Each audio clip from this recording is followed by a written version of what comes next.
everybody. This is a big day. Welcome back to the Skyvan Experience. The Interstate Nomad is done. Let's take you on a tour of this thing and show you what some money and a bunch of orders from Amazon and a bunch of trips to Home Depot can do for you and your Sprinter van. Let's check this thing. Let's start up at the front. Made a couple of modifications up here just to make things a little bit more safe and to keep things within arm's reach. So if you've maybe you saw the video of when I designed and built the gadget holder here, basically for the phones, but we also have our rear view camera display here. I'm pretty happy with how this is working out. The only thing, and I think I mentioned it when I in the video where I built this, but it's kind of hard to get to the HVAC controls underneath there. But all in all, it's working out pretty well. I kind of prefer it over some other things that I've seen up here. Speaking of up here, when my wife got a new car, she gave up her Carupide Apple CarPlay device, which is really nice, full screen for Google Maps when we're on the road. So that comes real handy. We still really don't have music in here. I mean, the radio works pretty good, but I don't know. I kind of like silence on the drive anyway. Kim doesn't, but that's kind of for me. But really, that's all we've done up here. Oh, sorry, one other thing. Maybe you also saw the video where we installed the 8-gang switch display in order to run all the 12-volt doodads and accessories that we have all throughout the van. We've got our bumper lights, backup lights, the fridge, 12-volt power, and all the other kind of stuff. So, and of course you can't see it, but the house battery is underneath the passenger seat with an isolator that runs all the 12-volt doodads while we're on the road and everything. Get to the main event here. Welcome to our van crib.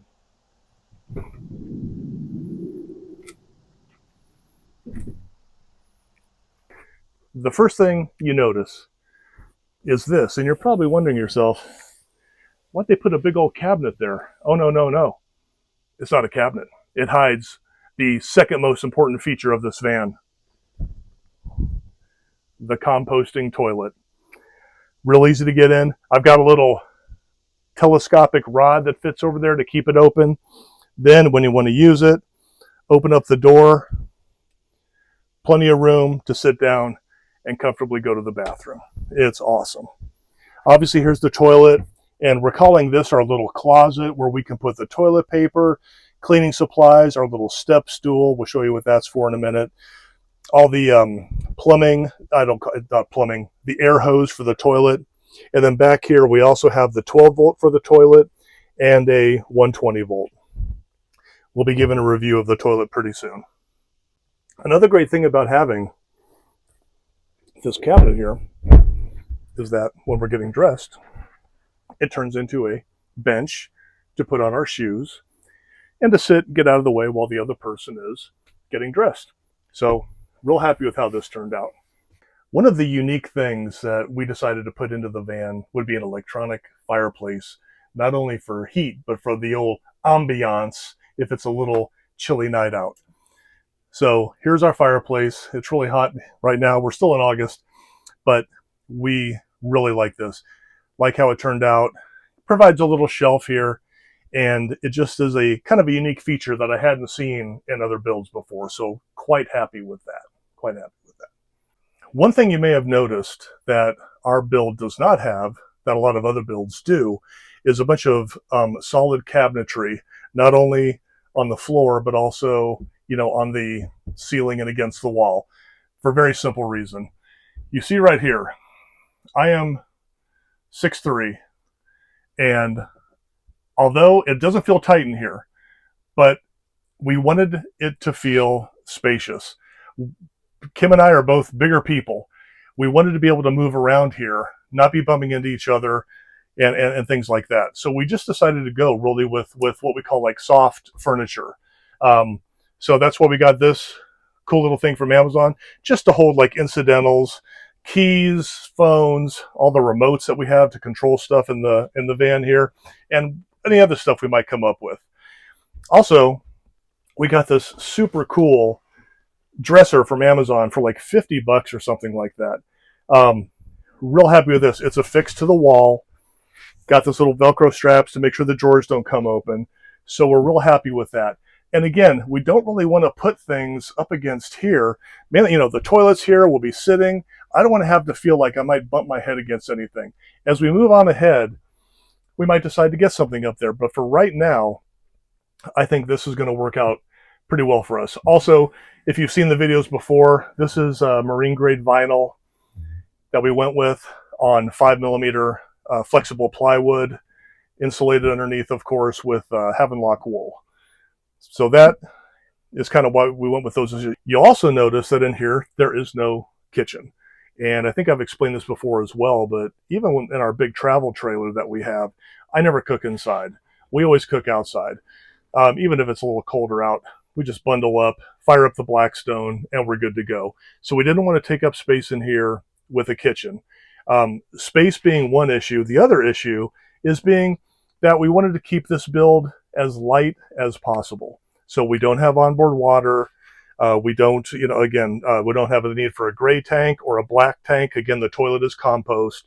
So we saved, I think, a lot of weight by not going with those things. Everywhere we go, we don't boondock. Everywhere we go, we're able to plug in and have electricity. So again, that kind of explains some of the choices that we made. And again, Kim and I are in here right now, and it feels really, really roomy. It's really nice. And there's why we have the step stool. So here is our favorite part of the build. It's the bed. The bed is awesome. It is a queen size mattress, 12 inches thick, gel foam on top, but that's only part of it. The great part is what it does. After a great day of having fun, maybe being out on the lake, maybe being at Disney, the best thing about being in the camper and the thing that you need the most is to get a great night's rest. And so we made sure we got a comfortable mattress, and we did what we have in our bedroom, what is most necessary for sleeping, and that is 0G sleeping. This elevates our head, it elevates our feet, and we can sleep so comfortably in this. So the nice part about this, we don't have seating inside the van. So not only can we sleep in it, but we can also elevate the head and put the feet down so that we could just sit in it and be comfortable, like a nice relaxing lounge or a futon of sorts. This is just necessary for us. This is how we sleep comfortably, is by sleeping in the 0G. It also allows us to sleep on our backs. We're two big people, and so we fit very nicely.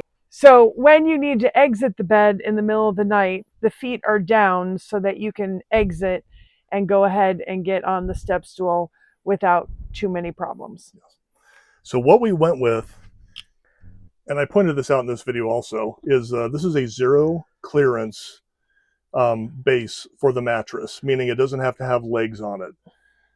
So with the bed here, we have a nice big garage area to hold all of the totes and everything that you take with you when you go camping. There's plenty of room there.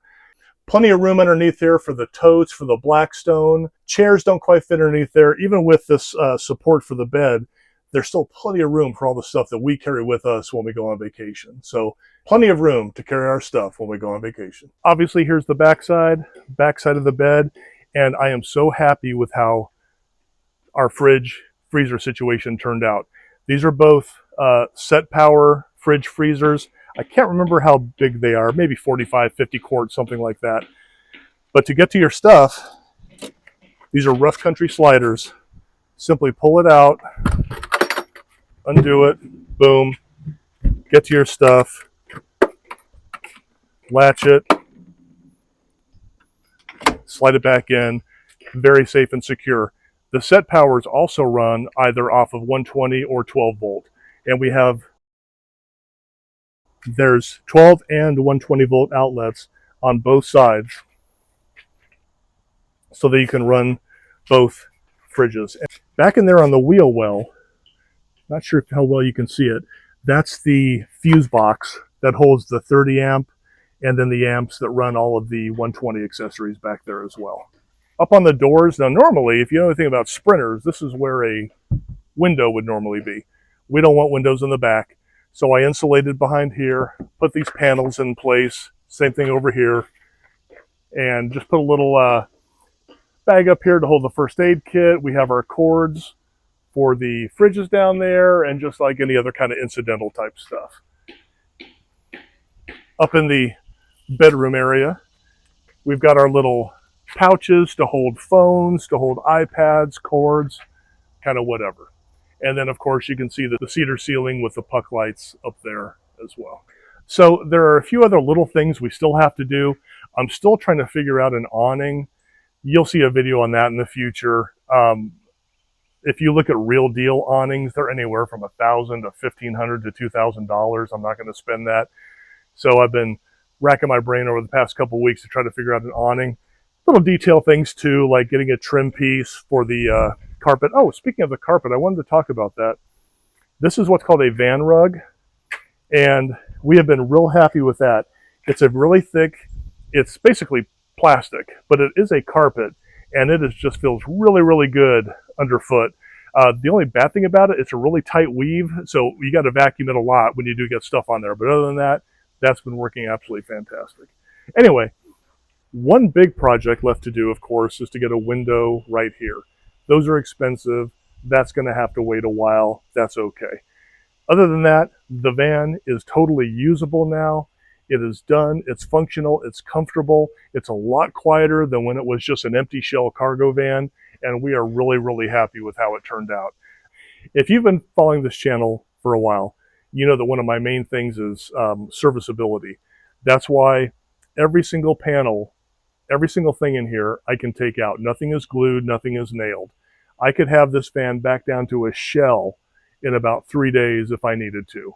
The best thing about building your own van is that you know what you've done, you know how to fix it, you know where stuff is.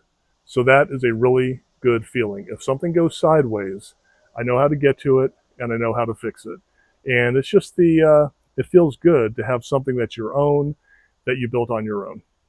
So where is this channel headed in the future? I'll keep you up to date and still show any like maintenance items that we do on the van, but also we'll be doing, product reviews. We're going to actually go on vacation on this thing for the first time pretty soon. And we'll be able to say, how's the toilet working? How are the fridges working? How are the fan? How's the air conditioner, of course, that we put in? I forgot to show you that. Maybe you've seen that video. So anyway, in the future, we'll just kind of keep giving updates on how things are going, or if I install something new. I've already been thinking about some new lights up front. There's going to be some maintenance issues that come up, I'm sure. So I think that's probably how we're headed in the future. So thanks for following me on this journey. It's been about 8 months of really hard work, but it's been really, really satisfying to do this build. Thanks to any other contributors out there who have put stuff on YouTube and the old interwebs so that you can actually see how to do this. It was really invaluable. So thanks for watching. Hit subscribe, hit like, leave a comment, and we will see you next time.